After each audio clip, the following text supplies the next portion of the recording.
Hello teachers, welcome to Greatly. It's Esther here and I am super excited to be your guide on Greatly. Let me show you how to start a live class on your Greatly app. To start a live class, you can use the live class button next to assessment just below the start the discussion bar.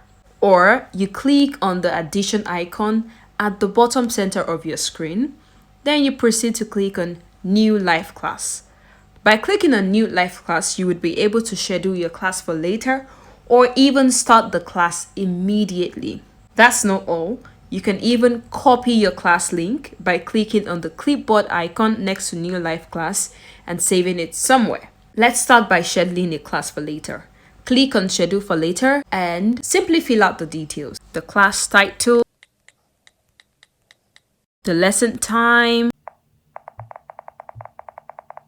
Of course, you have to input the subject. And then you can choose the class you would like to teach. My class has already been selected.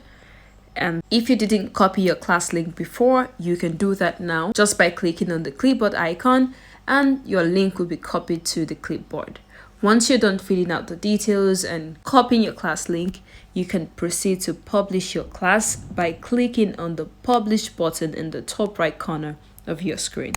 Now your live class has been created. You would also get an email notification informing you that your class has been scheduled. To start your scheduled live class, click on the Start Class button right on your feed, and to reschedule or cancel your class, click on the three dots next to the Start Class button and you'll be able to reschedule or cancel your scheduled class. To start the class immediately without scheduling, click on the addition sign at the bottom center of your screen and click on new live class and click on the Start Class button and you will be redirected to start your live class.